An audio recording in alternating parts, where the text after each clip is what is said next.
Listener discretion is advised. Hello and welcome to True Crime, the podcast that helps you find new, emerging, and undiscovered true crime podcasts. I'm Greg, the host and curator of True Crime. Today's episode is from Live Laugh Larceny. Live Laugh Larceny is a genre-bending comedy podcast that parodies true crime podcasts by telling true, dumb criminal stories in the style of a dramatic audio drama. It's pretty crazy, and it is true crime. It's lots of fun. If you like today's episode, make sure to check out the episode description for links to subscribe.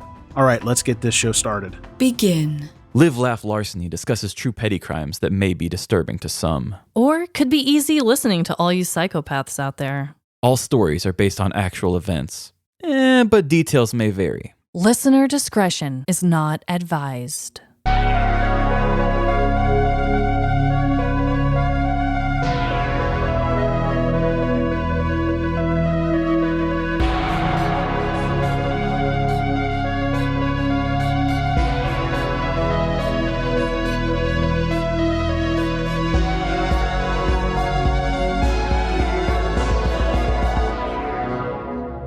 Live Laugh. Larceny. Welcome to Live Laugh Larceny. Stories so gut-wrenching, you'd think you just ate Taco Bell. This is Trevin. And I'm Amanda, and that was a weird little toot laugh. Oh, you have those sometimes. Oh, I just had Taco Bell. Ooh. So, Trevin, what is your dreadful dilemma this week? So my dreadful dilemma has to do with dancing. Oh. And I know you like to dance a little bit. You just had your Halloween party a bit ago, and I love to dance, yes. I can't even say how many times I've seen you dance in your kitchen. Oh, yeah. Many times. Oh, my God. Probably so many. Mm-hmm. Yeah. But I just don't get it. I really like music, obviously, and I understand hearing the beat and feeling a little bit of a sway and, kind of the hips moving somewhat.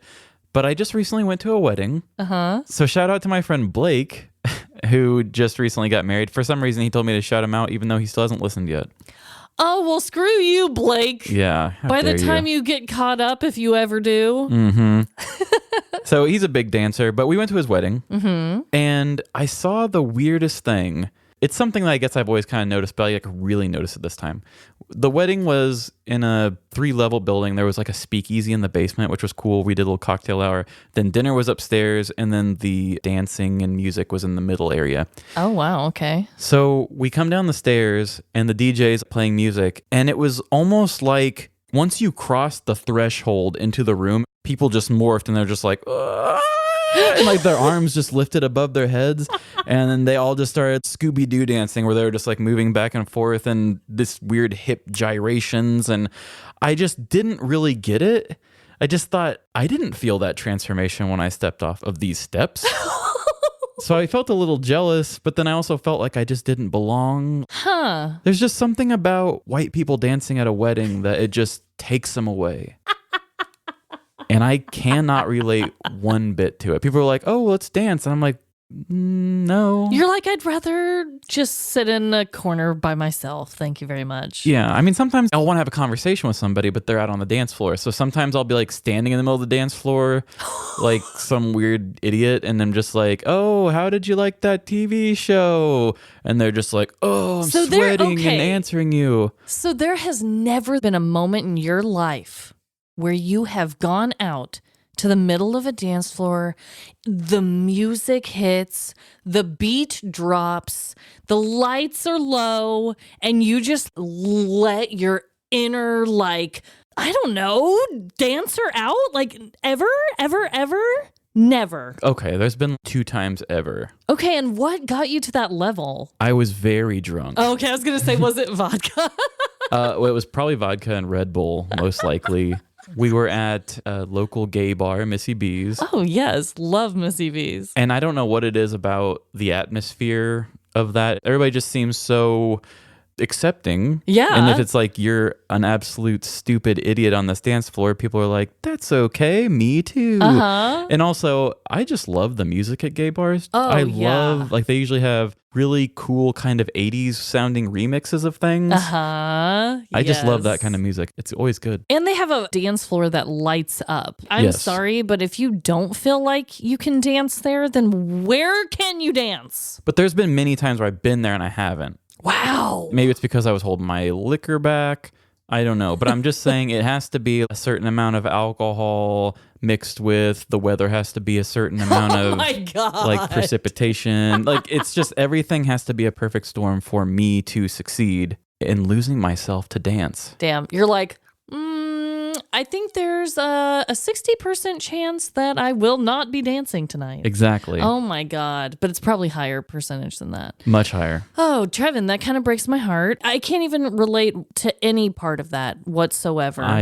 But that is dreadful. And I'm sorry that you felt so unincluded and not a part of the dancing vortex that you were not entering into like everyone else. Yeah, it's something also just about the dancing at weddings. Like, dancing at a club where everybody's just getting nasty, that's one thing. But something about the wedding, because most weddings I go to, because I mean, I don't have like super rich friends. I'm not a person who's like, oh, we have the ballroom. It's usually something the ballroom where the dinner is usually being held and then there's the dance floor kind of in front of it that they eventually open up. Or it's one of those things where they have the ceremony, then you go up and eat, and then they move all the chairs and turn that into it. So it's like, I just sat in this during a fully lit situation. Yeah. And now I just watched you turn one room and recycle it into a dance floor. You're like, I need the mood set right from the get-go. That's how I feel. Yeah. I mean, hey, that's I'm the just same how way, you feel. like with performing music. It's just like when somebody's like, oh, grab your guitar, play me something. And I'm like, hell no. Yeah. I get nervous singing. I get nervous playing music. I'm going to be the same amount of nervous on a stage for 100 people as I would in a room with 2. Yeah. So it's I'm not going to waste my energy on this little acoustic performance. Yeah. Let's just go to the stage. So I feel the same way about dance floors. Like, this isn't a dance floor. This is a dinner hall that you put a DJ in. So did you not dance at my wedding? Because, oh my God, I did not stop dancing. All you had was wine. Oh, yeah. I mean, I got wine drunk, but not... It's but you didn't take a lot. Okay. I should have hit you with the hard liquor then. Yeah, and I was actually really hungover at your wedding already. That's true. That's true. I was younger. Oh my God, yes. Well, I can't relate. I love to dance. Every time I hear a bop, I can't control my body. But anywho, I also do have a dreadful dilemma. It also has to do with music. Oh. So as this recording comes out, it won't be like super recent, but when we are recording it, Aaron Carter has just died. Mm-hmm. And I am really fucking sad about it, okay? I had probably... I think it was 3 different people text me on the day it happened. Mm-hmm. It was, Jordan, and then it was my friend Molly and my friend Sarah, and they were all just like, Aaron Carter is dead, and I am so sorry. Like, they just knew it was going to kill me. Yeah. And I was like, oh my God. I don't know. Were you a fangirl of Aaron Carter at all? I was not a fangirl of Aaron Carter. Were you a fanboy? No, I actually didn't like his music that much. He wasn't much different age than us, right? He was he was probably your age exactly, yeah, I think. When you're a boy of that age, because I think Aaron Carter got big at like 14. Like, I think he was even young, younger. Maybe younger. Okay. Yeah. So when you're a young man and you see another young man who is succeeding at that same age, you automatically hate him just because you're like, well, what makes him better than me? I could have had somebody put $1 million backing track on me and make me famous. But so it's an automatic, just comes with a lack of maturity. Oh, yeah. And so it's just something that some men don't ever grow out of it. But I've grown out of it. But definitely at that age, I was just like, oh, what makes him so cool? I'm just jealous of him. Aaron's Party, though, that song to me, do you remember that song? Was it the one that says like, I'm ready? Or was it? Yeah. It goes, okay, so it's like, well, first of all, this song to me, there have been times where I've been mad at Jordan before and we've been driving and he will specifically play Aaron's Party to turn the moment around. Damn. I cannot stay mad when the song Aaron's Party is on. But it's like, then walked in the girl I'm crushing and the kid spilled juice on my mom's new cushion. I turn around, another kid broke a lamp. I hope it's not expensive. They got it from France. For now, I won't sweat it. I'll clean it up later. There's a honey over there and I really want to meet her. You know, it was that one. He was like, here we go. Now, come on. What? Yeah. Oh yeah. Okay. Yeah. That's the song I thought it was. I just didn't know the name of it. Because I was trying to look that up when I heard he died. I was like, what was that one where I think he says I'm ready, but it's not called I'm Ready. Yeah, no, Aaron's Party. Oh my God. It's just, that song means so much to me. That sounds so ridiculous, but it really does. I'm really sad about the news because he just was on like such a decline in his personal life, you know? Yeah. My teen bop type song that always got me was Ashley Simpson's Pieces of Me. Oh, God, me too. From probably ages like 23 to 26. That was my ringtone that woke me up every morning. And I just woke up happy. Oh, God. Mine was T.I., Whatever You Like. Oh, I love that one too. Oh, God. Not a teeny bopper song, but still a great bop. Wow. Well, we went on for a while about these dreadful dilemmas, but I mean, I just think that they had to be said. They did. So we are going to be doing 2 truths and a lie. I've got 3 wires. Which one do I cut? I'll give you 2 truths and a lie. But wait, we don't have time for this. And I'm first this week. Yes, you is. So today, Trevin, my 3 statements are about the oldest person who has ever lived. Oh, cool. So do you know anything about this person at all? Was he Chinese or something? No, it's actually a woman. Believe it or not. Actually, it should be a woman. Because women don't women typically live longer than men? I know in relationships that's the case. Yeah. Yeah, so must be true. I have a couple of different statements here. And then I kind of just wanted to talk about her a little bit because she's just very, I don't know. She has a lot of character, even though I've never met her. I'm just like, okay. I mean, if you live long enough, you've got character. You have seen some shit, okay? I guess I should have said her name is, and I don't know if I'm saying this right, Jeannie Louise Calment? I'll take it. So will I. So, okay, first statement. Jeannie lived through world wars, the Spanish flu, and even met Vincent van Gogh. Statement 2. Jeannie lived until she was 135 years old and died from an extremely rare cancer. And statement 3. Jeannie claimed that her secret to a long life was olive oil, port, and chocolate. C seems very true. I'm going to go with the lie being B. Yes. Yes. So I'm just going to tell you a little bit about her. So Jeannie, I hope I'm saying this right. She was born in 1875 and it was in Arles, France. Arles? I don't know. But she actually died at the age of 122 years old. That is nuts. Yes. So in that statement, that was not her age. So she died of 122 years and 164 days. So is that 1990s?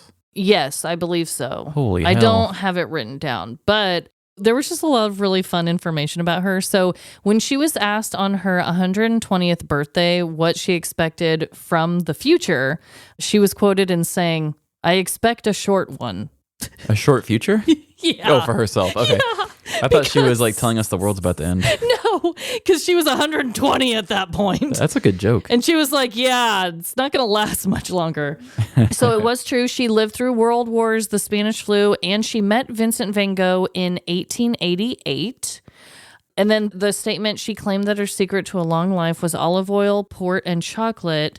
And also another crazy fact about her is that she gave up smoking at the age of 120. You know, when you said lots of port, I thought you were going to say lots of cigarettes for some reason.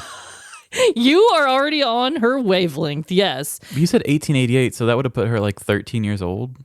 Because you said she was born in 75? She was born in 1875, so she met him in 1888. Wonder how a 13-year-old got the chance to meet Van Gogh. I don't know. There was a lot. If you guys want to read more about her, I got it from GuinnessWorldRecords.com. I know I got to start using other sites, but they just have so much fascinating stuff on there. Hey, I mean, that's their job for a reason. I know. I like using them and I like Ripley's. Both of those sites, I'm just like, But yeah, and I don't have how she actually died on here. I just have how she didn't die. Her body had to have just died, bro. You know? I'm just going to go with that because 122 years old. Yeah. Damn. I read a fact a long time ago that was like, people don't usually die of old age.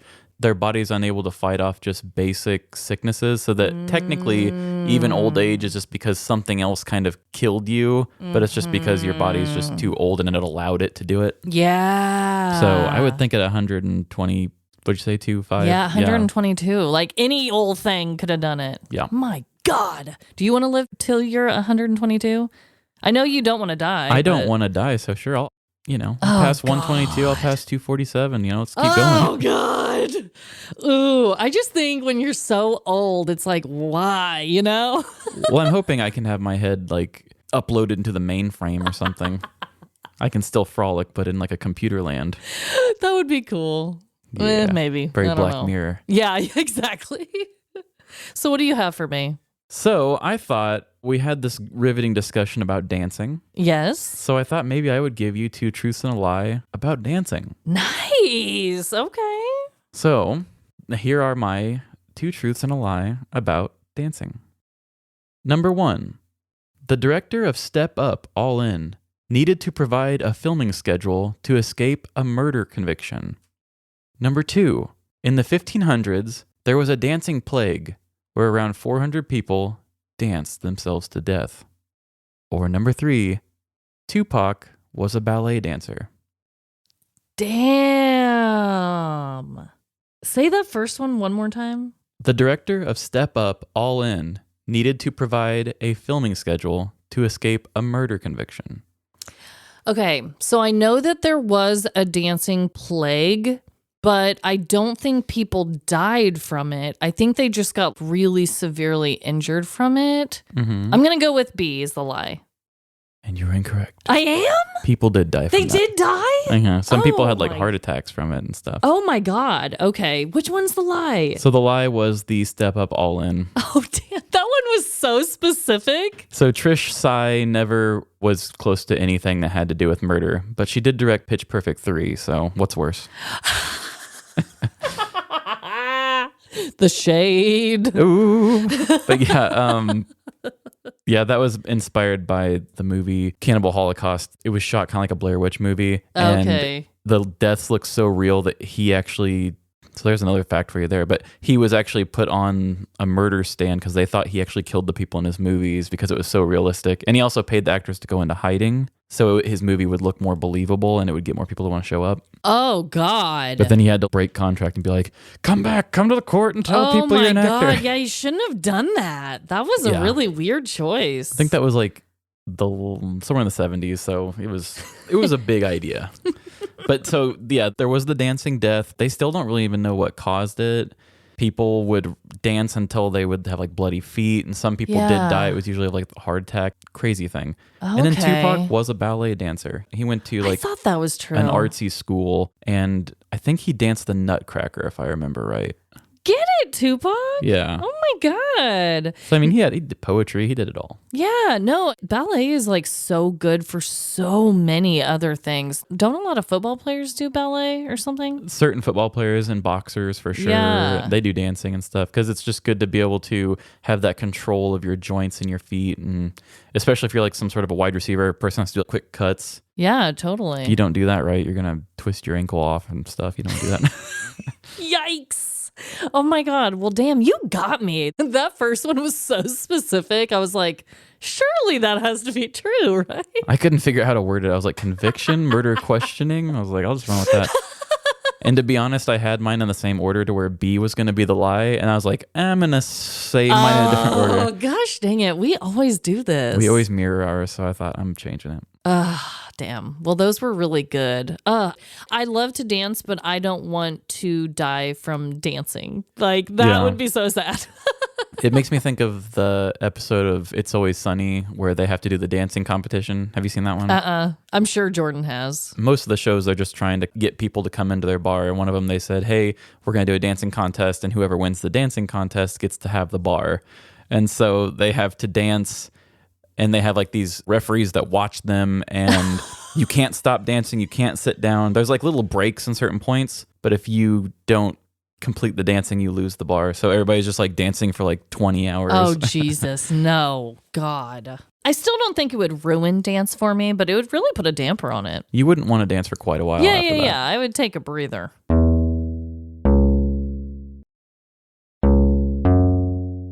Okay. I guess I will tell us all a story. We're ready for it. We had to go a week without an Amanda story. That's so sad. Sorry about that, guys. I'm going to really try to just tell my family that if they get sick, that Christmas isn't going to happen. Maybe I can scare them into being healthy. Yeah, Santa said he's not coming by if anyone's sick. That might be mean, but God, I got to do something. Yeah, how else do you get kids to do what you want, you know? Yeah. You lie to them. So this story that I'm going to tell today is from the news.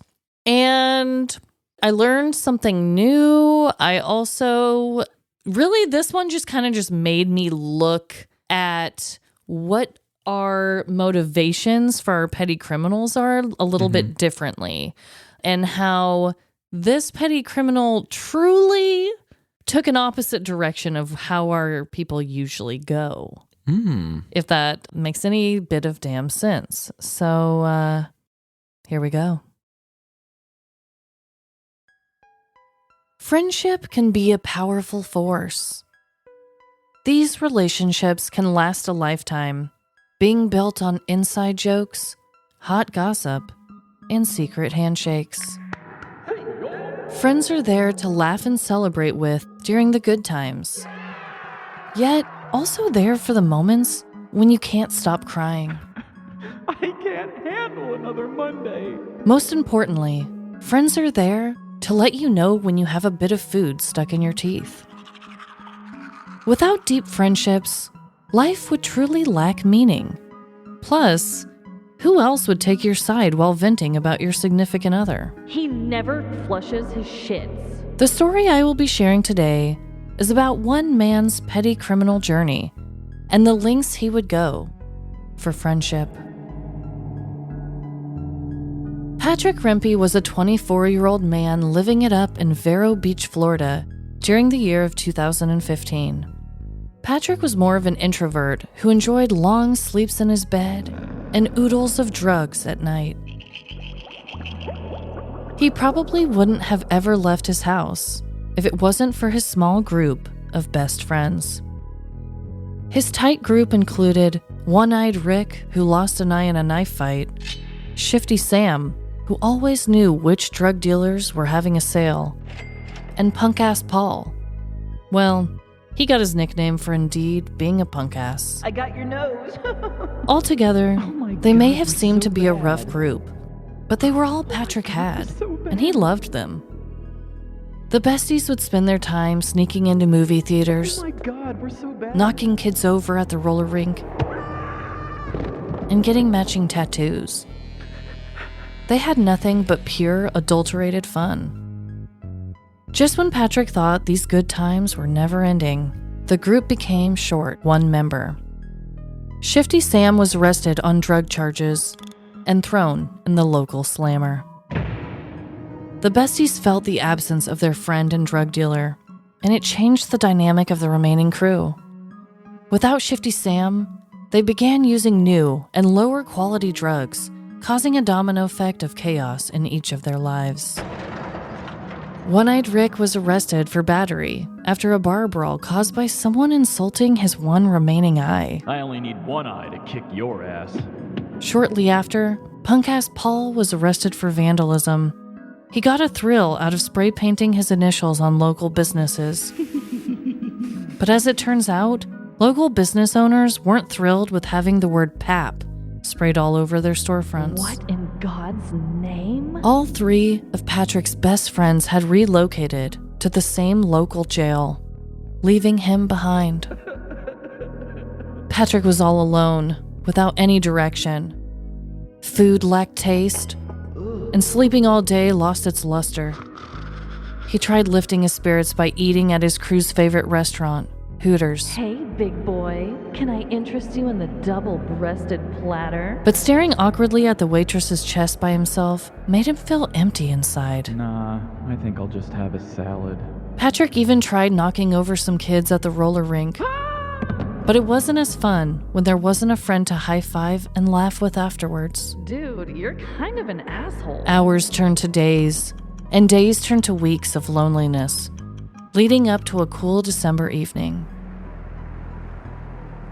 Patrick's new drug dealer sold him Flocka and told him it was a synthetic version of bath salts. Desperately missing his pals, Patrick ingested the Flocka to numb the pain. That is when an idea formulated in his high mind. If his friends were locked up and couldn't come hang with him, he would go to them. Patrick hopped into a small 2002 Toyota and sped towards the county jail. Once outside, he looked around at all the buildings on site. Without thinking too much, he picked one, floored the gas, and headed straight towards one of the building's doors. Patrick crashed his car into the jail, shattering the door's windows in the process. But to Patrick's dismay, the structure had held up, leaving him no way in. He reversed his crashed car and noticed a tall barbed wire fence on the property. This had to be where his friends were being held. Again, Patrick revved up his engine and accelerated towards the towering fence. I'm coming for you. The crash had caused some damage, but the fence remained intact. Patrick thought of his friends and knew he couldn't give up on them just yet. He exited his now demolished car and began climbing the prison fence. The climb started off pretty smooth as Patrick made his way closer to the peak. The only problem was that Patrick didn't realize the fence was topped with spiraled razor wire for added security. As soon as he tried to fling himself over the fence, he became painfully entangled within the razor wire, dangling pathetically in the nighttime air. Deputies arrived at the scene to find Patrick trapped and high, both physically and psychologically. Holy shit. They were able to free him from the razor wire, but immediately trapped him in another metal contraption: handcuffs. Patrick spat on the officers trying to escape with no avail. He was sent to a local hospital for minor injuries from both the crashes and the razor wire. This is where he eventually confessed to being high on Flocka and explained that he just wanted to visit his friends that were in jail. Patrick's stunt created at least $5,000 worth of property damages. He also faced charges of aggravated assault on a law enforcement officer, battery on a law enforcement officer, 3 counts of felony criminal mischief, leaving the scene of a crash with property damage, and driving under the influence, just to name a few. Patrick's story is one of dedication, loyalty, and friendship. It shows us the extra miles we can go to show up for our friends in need. After all, friendship should be valued. Ask yourself what you would do without your friends and the lengths you would go to reunite with them. If your answer isn't, "I'd catch a charge for them," then maybe you just aren't bestie material. Or maybe you just need better friends. Because not everyone is worth getting tangled up in razor wire for. There's so much truth behind the words that you've spoken today. Thank you. So, were there actual proof of him having friends in that jail? That's a great question.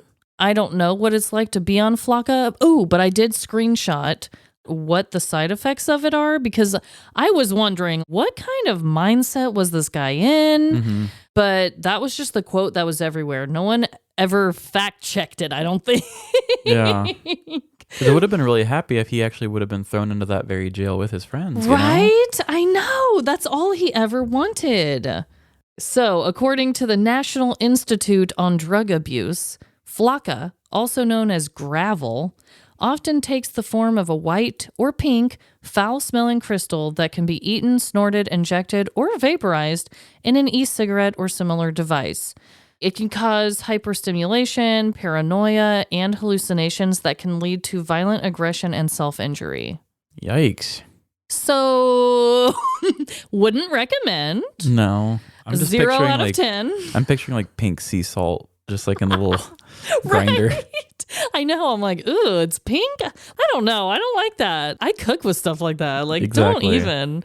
So, no, not that I am aware. No articles, and I read a lot of them, ever fact-checked to see if his friends were in there. But that's what he told everybody once they had finally got him to talk and calm down. Mm-hmm. He was like, I just wanted to visit my friends in jail. Damn. I mean, yeah, it would be hard to calm down after hanging in razor wire. That's a very Saw-esque situation.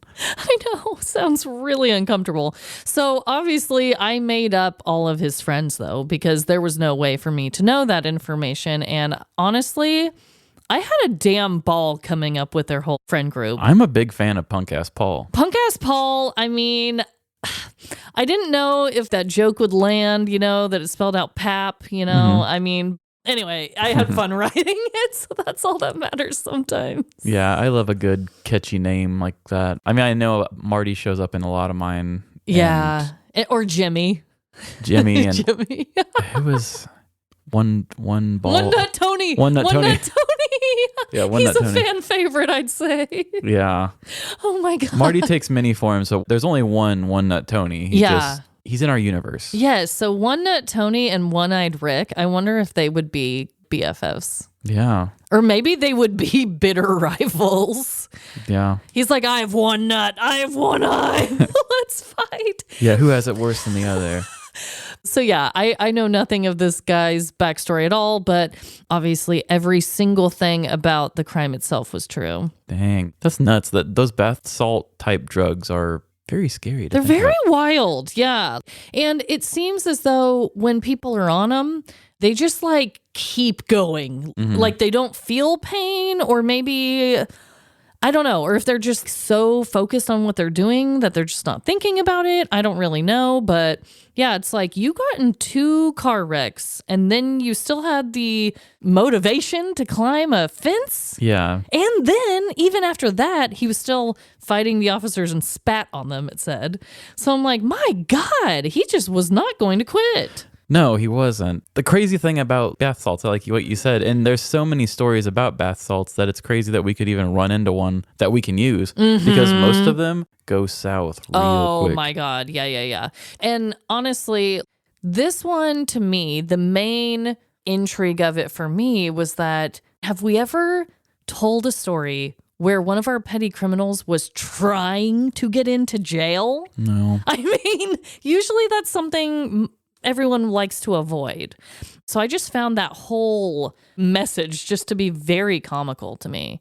Obviously, I don't think bath salts are funny and, anything like that. And I'm glad nobody got hurt. He even only had minor injuries somehow. That's lucky. So he wasn't even really that hurt. And just picturing him dangling like so angry in the barbed wire. And there's pictures too. There's a picture of him dangling. Oh my God, this damn fool. What state did you say this was again? Oh God, was it Maine? Is that what I said? So it wasn't Florida, because Florida is like the bath salt capital. Maybe it was Florida. Hold on. Yep. It's Florida? It was Vero Beach, Florida. Okay. Sorry, people who live in Florida. What is with bath salts in Florida, people? Is that where like it became a thing? I guess that's the only place I've ever really heard of it being used. And this was in 2015. Which I feel like wasn't, when you were hearing about bath salts all the time, wasn't that earlier than that? Or was that around that time? I feel like I'd never heard of bath salts any earlier than like the early 2000s at least. Oh, okay. At least, I mean, maybe they're around the 90s. They probably just didn't have the same name. Damn. Well, apparently it's called gravel as well. Gravel, which something I don't want to ingest either. No. I'm not a chicken. Count me out. Jeez. Well, I like that. I like the thought of friendship and the friendship motivation. He just wanted to see his friends, man. Yeah. I really hope that not just for our own dramatic story, that he really did just want to see his friends. I really hope so. And I really wish someone would have fact checked him. Like, oh yeah, this guy was actually in there. And blah, blah, blah. I don't think anyone cared. I think they were just so like, oh, this guy is wild, But I want to know. I wanted to know so badly that I had to create them in my story. Right. And you made them sound like people that I would miss too. Yeah, I already missed them. I'm already sad that I'm not going to be talking about them anymore. Let's go break into jail and find our punk ass Paul. PAP. Yeep, yeep. Well, I love that. And I only told myself about halfway through I should be listening for connections, and I didn't find any. So this is going to be on you, I think. I am all ears. So this week, I'm going to tell a story a little differently, but it'll all be the same fun, petty time. Okay, I thought you were going to say, it'll all be okay. I'm like, oh God, will it? Yeah, it'll all be okay. It's going to be fine, everyone. So bear with me on the way I try to read this one. I'm doing things a little different, and let's just get into this.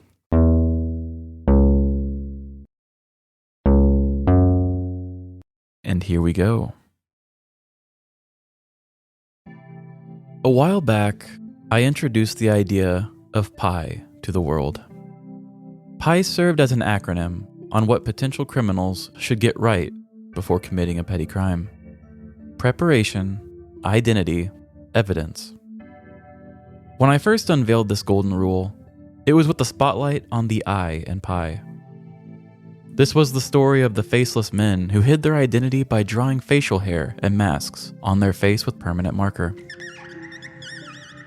Today, I will be breaking down the oh-so-important concept of evidence. The Oxford Dictionary defines evidence as the available body of facts or information indicating whether a belief or proposition is true or valid. Quite simply, it's the body of proof. Do you believe your friend may be a secret asshole? Let them pick up the check and see how good they tip. Do you think your spouse may be a flat earther? Buy them a globe for their office and see how they react to it. This present is lies! Evidence can come in many different shapes, sizes, and forms. It can be as abstract as a flushed, stuttering reaction, showing signs of an admission of guilt, But she told me I was the or be as biggest she'd ever concrete seen. as a journal entry, explicitly confirming your suspicions. But she told me I was the biggest she'd ever seen. It is important for anyone to use evidence when reaching a conclusion.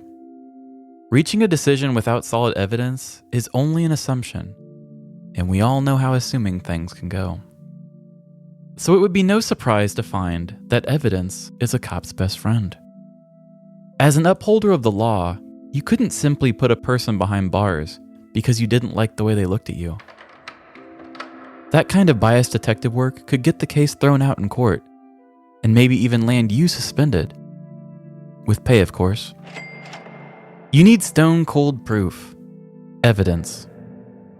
Like the original use of the phrase red-handed, if someone is murdered, it helps to find the person with the victim's blood on their hands. It's because I never wash my hands, isn't it? But it's not that simple anymore. The phrase red-handed originated in 15th century Scotland. We've only complicated the law since then. This bit of background brings us to our story. A tale of evidence, problem-solving police, and one criminal's fatal mistake. As a cop in Daytona, Florida, I've certainly seen some shit. From the meth-fueled burglars to the women who OD on bath bombs. Yeah, I said it right, bath bombs. Sometimes a comfortable bath can be too much after a long day, and we get calls from the women who simply can't even. It's up to us to be available 24/7 to help keep our city safe, and in these situations, motivated to get out of the tub. Ma'am, you can do this. The things a Florida officer sees on a daily basis could make you crap a book on how to puke. It's disgusting. It's vile. And actually, it's a pretty good vacation destination. The irony is a talking point at the precinct. To us, every block is stained with a different viral story. But to others, they see a sweet place to travel hundreds of miles for, just to take a swimsuit photo for their social media feeds. Photo op! It's almost like they forgot all of the Florida Man articles they love to share when deciding where to take their family for their yearly trip. Anyway, the calls pour in over my radio. Like the watery syrup my wife makes me put on my pancakes, because the sugar-free version is better for me. And just like that artificially sweetened flapjack sauce, it's cancerous. Bad guys are always running amok in my city, but I can't leave every call to my brothers in blue. I finally cherry-pick a call that seems easy for me. What? It's my Friday. The armed robberies can be someone else's problem. I had a hard week. Like I said, it seems easy. A very cut and dry case. Woman calls in reporting her car has been broken into and items have been stolen. Sounds like a good opportunity for me to ho-hum a bit until it's time to clock out. Nobody ever solves these things. Especially not a cop who's got his eyes on the weekend. I've got Megan Thee Stallion tickets. Who could blame me? As I walk up to the victim's door, I can't help but feel a sense of unease. The air is thick with the aroma of loss. I give 5 knocks in a cheerful pattern as the door swings open. Standing in front of me is a woman of immense sadness, streams of tears pouring down her face. That look could only mean one of two things. Either she's been cutting onions for a breakfast quiche, or she just had her car broken into. I'll put my money on the latter this time. Looks like I found my caller. I follow as a sad woman leads me out to her car. A blue Toyota. Yeah, this thing's seen better days. I'll bet one of those better days was yesterday, judging by the busted window. Almost like the car is surrounded by an invisible force field, the woman stops. I just can't go any closer, the woman says. it's just too much. Yeah, sweetheart. I can't go any closer either. Something tells me I may actually have to do some work if I look inside this thing. But I've already come this far, and like Winston Churchill wrote, when you're going through hell, keep going. I lean over the driver's seat to find the center console rummaged through, and drive through napkins thrown everywhere. Those were already like that, the woman said. I'm a bit of a messy girl. On any other day, I would have arrested her for being a sloppy Pete. But one of these things wasn't caused by my crying dame with an addiction to fast food. This center console used to house the victim's wallet. But alas, no signs of a wallet anywhere. Looks like maybe I can walk away from the scene without any responsibilities. She really is a messy girl, though. This whole car is covered in marinara sauce. Been eating a lot of pizza in the car, too? I call from the car in a judgmental tone. The woman's expression was not that of a guilty girl who is a bit of a mess. This time, she looked completely confused. I'm lactose intolerant. I never have Italian because of the cheese, the woman said in a state of puzzlement. Either this woman is running a pizza kitchen out of her car, or our thief was eating pizza on the job. Before I could even taste the tomato sauce, the shouts of a weak man echoed down the street. I jump from the car and sprint towards the sound. And just as I suspected, it was a sad man crying in his hands. I almost left him there to wallow in his misery before I spotted the cause of his manly tears. Standing in front of this poor soul was another vehicle with the window busted out. Shit, I thought to myself. With each new development in this case, I can feel Megan Thee Stallion slipping further and further away. My chances of hearing Savage live are feeling less possible. They stole my gun, the man cried. Like a juggler tossing up multiple flaming balls at a time, I decided to add one more to the mix. With any luck, both of these break-ins are related, and my balls can get hot from twerking at the concert tonight. After all, I can't allow a gun on the loose. As I pulled the driver's door open, glass fell to the cold pavement. There was no need to even go through this guy's belongings. The smell itself crept up into my nostrils. Pizza. Let me guess, you haven't been eating pizza while driving? I asked. No, sir. I would never risk getting food all over the interior of my baby, said the sad man. I almost wanted to leave him right there. What kind of person calls their car their baby? But I had to remind myself that justice does not favor certain people, no matter how annoying their interests are. It didn't take an expert detective to see the evidence here. The interior of the car looked like a scene from a Wes Craven slasher movie, if the victim bled marinara, of course. You would have thought this guy ordered this car like I ordered my favorite chicken strip basket from DQ. Sauced and tossed. The evidence has been piling up. Pizza sauce everywhere. There's a new pizza-themed car bandit on the loose, and they must be stopped. What more could be found inside of these cars? At this point, the vehicles have been stripped of anything of value. It was time to think outside of the box. Or car in this situation. We have a 2-block radius between car break-in number 1 and car break-in number 2. As far as I'm concerned, all of Jefferson Avenue is a crime scene. It's days like this that I wish the precinct would have invested in that pizza-sniffing dog. Luckily, my hungry nose was up to the task. Below the next car over was an empty Pizza Hut box. No one out-pizzas the Hut, I thought to myself, remembering that no one outmans this policeman. I slowly opened the pizza box, not knowing what horrors may reside inside. Pepperoni? Sausage? What's this? Anchovies? My God. We've got a madman on the loose. My trembling fingers could barely exude the grip strength to squeeze my radio as I called for backup. Together, with my brothers in blue, we canvassed the neighborhood. Each neighbor we came in contact with didn't seem to have any familiarity with the pizza box in question. It seems most of Jefferson Avenue is more into Domino's. It looks like this Pizza Hut box came in as an import, boss, said Deputy Marty. The chances of this thing being delivered nearby feels impossible. It took everything I had not to slap the man where he stood, but he had a good point. Either this street truly has the same pizza preference, or someone doesn't want to admit their love for Pizza Hut. The weight of defeat was heavier than an episode of This Is Us. I wasted all this time and still was not closer to stopping my newly acquired arch-nemesis, the Pizza Man. But as I returned to my cruiser to have a quick cry alone, there stood a woman waiting for me. Sir, I had something really weird happen last night, she said. Of course you did, I think to myself, as I mentally consider who I will sell tonight's concert tickets to. It looks like the only wop I'll be seeing is a woeful-ass patrolman. And that patrolman is me. This guy I know came up to me and asked me if I wanted to buy a handgun, the woman said. It felt very illegal. He also asked me if I would call a number and check the balance on some gift cards. Lady, you are a sight for sore eyes. This could be the evidence I was looking for. You are my savior. Megan Thee Stallion could still be mine. Did this man eat pizza by chance? I gleefully slip out between my lips. Actually, yes, she said, surprised.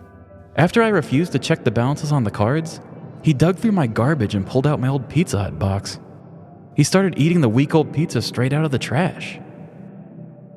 It took everything I had not to drop it low and twerk for my new best friend. Not only did she have all this information, but together, we were able to find the man. Today, this Florida police officer ends his workday a hero and closes his evening a big ol' freak. In October of 2021, Deltona, Florida police officers were called to the site of a car break-in where a wallet was stolen. While investigating the automobile, they found what appeared to be marinara smeared along the inside of the vehicle. Not long after, police were called to a second car nearby, where a handgun and conceal and carry permit were also stolen. Again, this vehicle was covered in pizza sauce, with the original pizza box littered beside it. While canvassing the neighborhood, officers were flagged down by a woman who stated that an acquaintance of hers had stopped by in the middle of the night trying to sell her a handgun while asking her to check the balance on some gift cards. After turning the man down, he dug into her garbage and pulled out an old pizza box, walking away while eating the old pizza. 38-year-old Dewey Smith was later found walking down a nearby street with the stolen credit cards in his possession.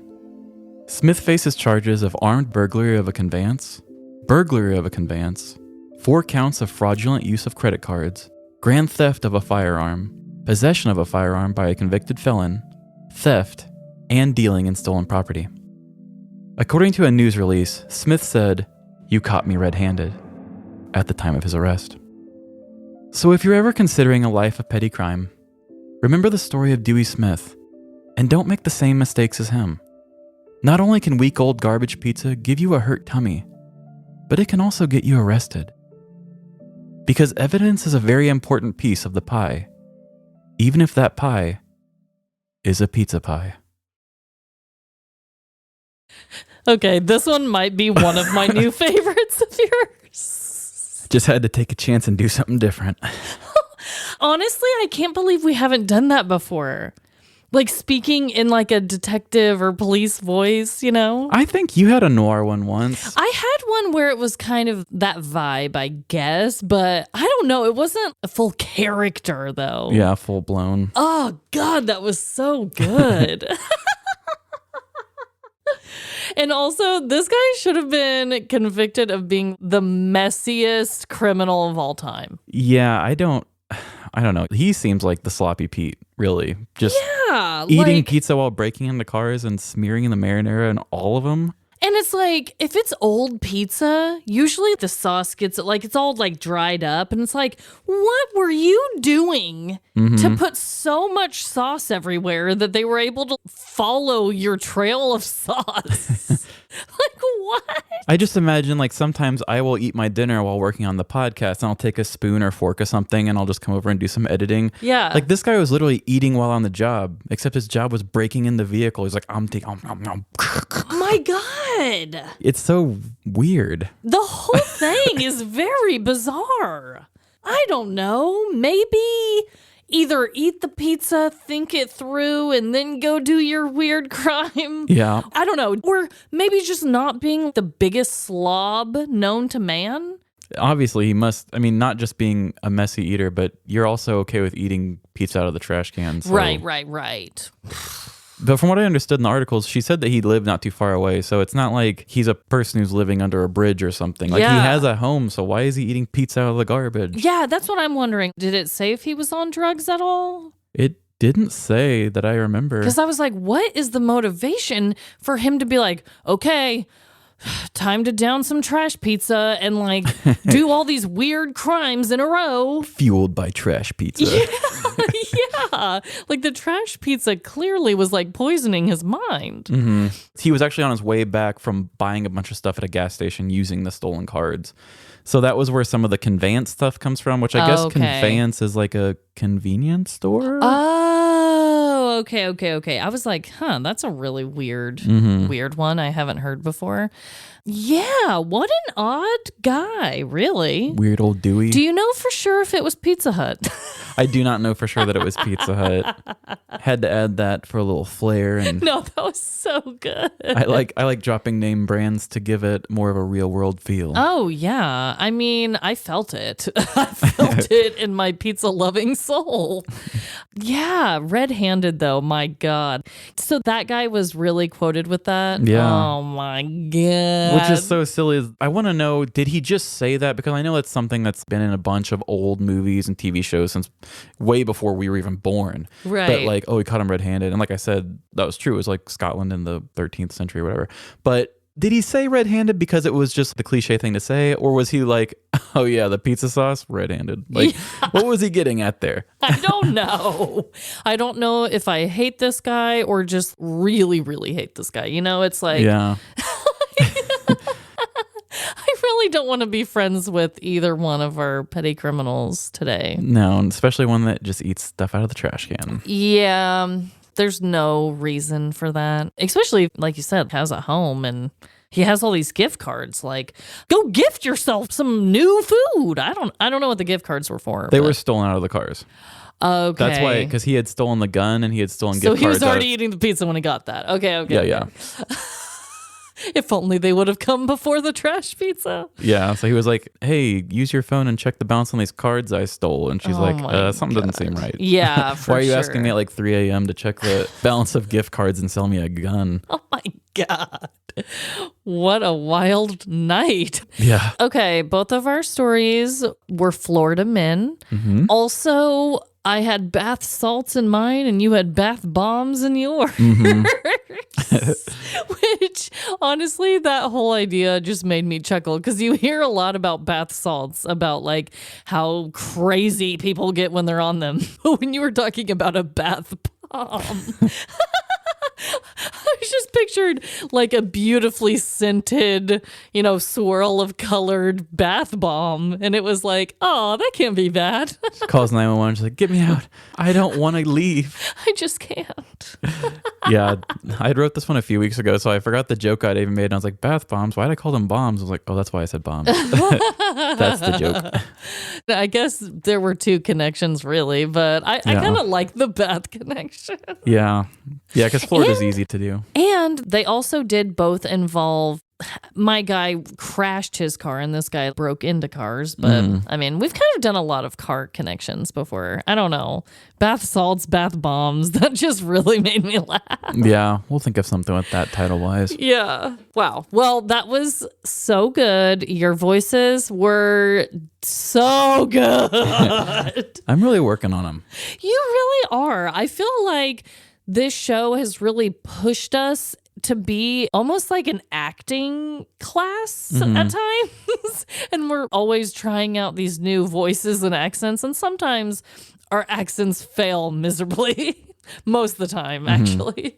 But man, it sure does make life fun, doesn't it? Yeah, when I think about us when we meet and talk to other podcasts, I think of us, which this isn't ever how I was raised, but I think of us as like the weird drama class kids in high school. Oh my God. If podcasting was a high school, they'd be like, oh, there's the fucking drama class kids. It's like, that's not how I was in school, but I've become that here. Well, I was that in school. But really, though, I don't know. I guess I never really would consider myself a quote unquote drama kid. But maybe I fucking was. Maybe I should have been. I think you should have been. Yeah. Like 100%.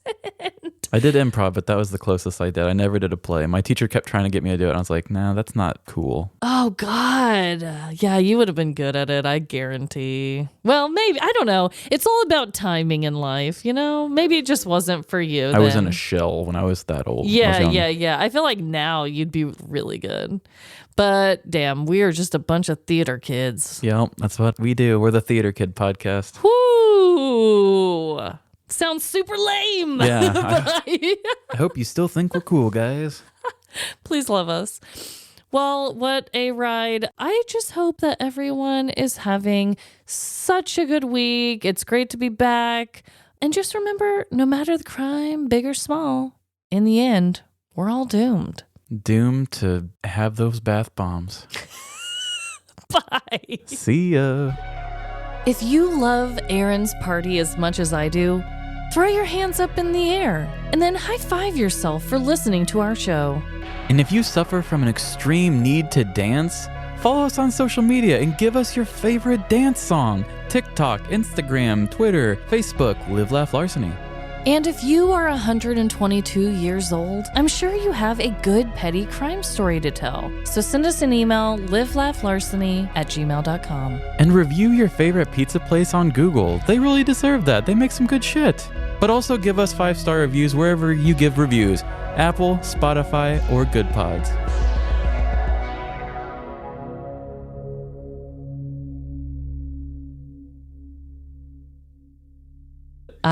So it's an automatic, and it's just, it just comes with a lack of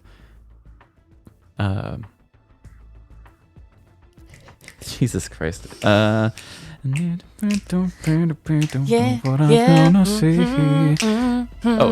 lack of maturity. Oh, yeah. And so it's just something that some men don't ever grow out of it. But thanks again for listening to True Crime by Indie Drop-In Network. If you would like to nominate a true crime podcast to be featured, just send me a tweet at Indie Drop-In.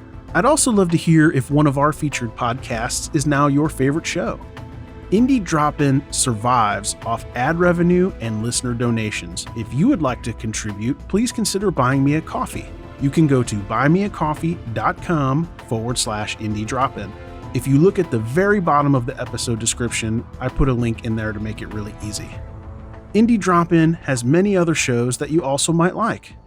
Just go to indiedropin.com. All right, see you next week.